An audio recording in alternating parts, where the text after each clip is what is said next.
A very good morning and welcome to this morning edition of Fierce 101's Visual Radio. Bringing you the news, I'm Hashini Pathirana. As always, let's take a look at your headlines first. News First headline. New Kattankudy Jummah Mosque donates over 10 million rupees to Children of Gaza Fund. INS Kamota departs island concluding formal visit. Several public sector employees to engage in widespread trade union action. In your international headlines, Israeli forces arrest child, fire tear gas in West Bank raids. And in your sports, it's cricket. England's hat-trick hero Chris Jordan says this was a special day.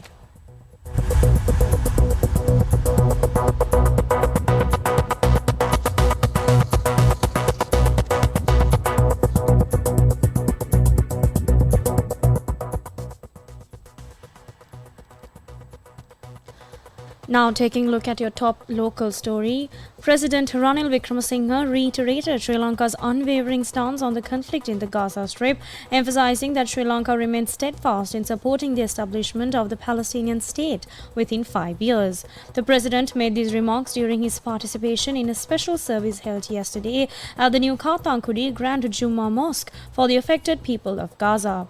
The service was conducted by Moldavi Harith.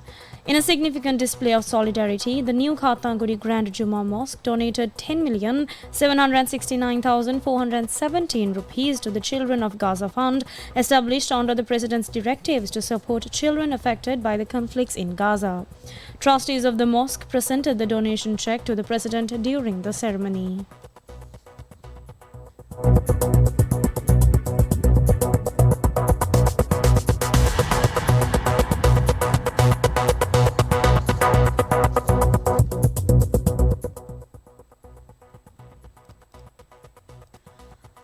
And in more local news, the Indian naval ship Kamota, which arrived in Sri Lanka on the 20th of June, departed the island yesterday on successful completion of a formal visit. The Sri Lanka Navy bade customary farewell to the departing ship at the port of Trincomalee following naval traditions. Meanwhile, Commander Prashant Kumar Mishra, the commanding officer of the ship, called on Rear Admiral Kanchana Banagutta, the commander Eastern Naval Area at the Eastern Naval Command headquarters on the 20th of June. During the ship's stay in Trincomalee, its crew members visited some of the tourist attractions in the country.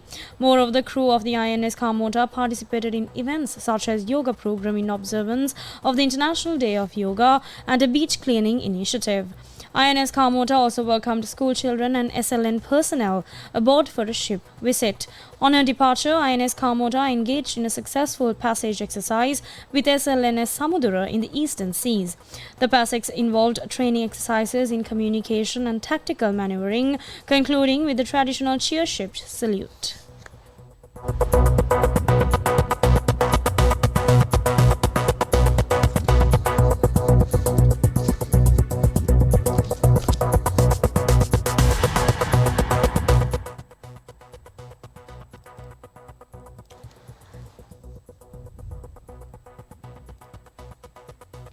Several public sector employees will engage in trade union actions today due to various unresolved issues, primarily concerning salaries.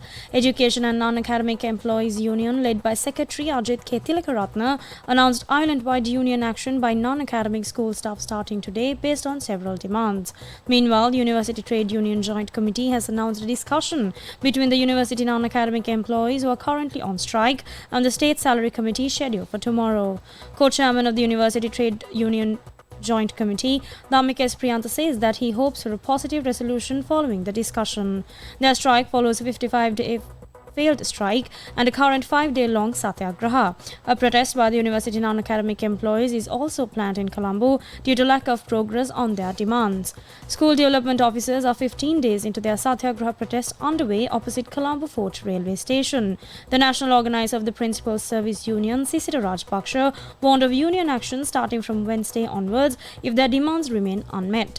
Executive member of the Joint Committee of Government Executives, Sampath Deshapriya, said that the Joint Committee of Government Executives executives is planning a 2-day sick leave protest today and tomorrow. Chairman of the Sri Lanka Administrative Services Association, Mahesh Gammampila, said that the Sri Lanka Administrative Services Association will launch a trade union action tomorrow and on Wednesday, citing various concerns including salary anomalies. President of the Government Surveyors Association, Dumindu Udugora, said that their ongoing trade union action will further continue due to unresolved demands.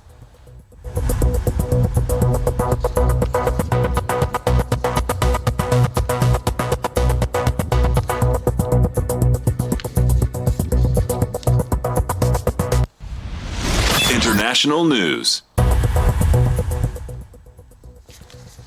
Israeli soldiers arrested a 12-year-old boy during a raid on his family home in Beit Omar, north of the city of Hebron, shortly after midnight. In the nearby Al-Arub camp, an Israeli raid triggered confrontations, and Israeli forces deployed tear gas, causing a number of people to choke. Now, meanwhile, Hamas has issued a statement describing recent remarks from Benjamin Netanyahu as showing that the Israeli Prime Minister only wants a partial agreement after which the war would resume, and now the proposal the Biden administration tried to market. The Hamas statement added, "Our insistence that any agreement include a permanent ceasefire and complete withdrawal was necessary to block Netanyahu's path." Netanyahu made the comments in a televised interview with Israeli media outlet Channel 14 yesterday, where he also said that Israeli troops would be removed to Israel's border with southern Lebanon as the war in its intense phase is about to end in Rafah.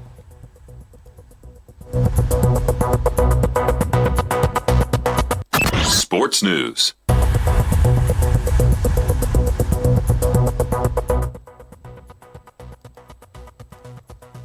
And finally, taking a look at your sports news, South Africa and England have already qualified for the semi-finals, whereas all 4 Group 1 teams in the Super 8 stage of the ICC Men's T20 World Cup are in the running for the remaining 2 spots. South Africa's nail-biting win over West Indies ensured their qualification for the semi-finals of the ICC Men's T20 World Cup 2024.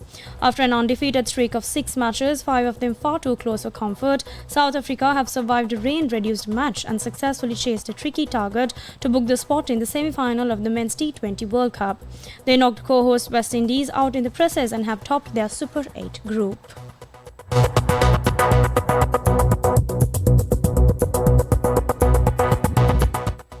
And that's a wrap of this edition of ES 101's Visual Radio. I'm Harshni Patitana. Thank you for watching.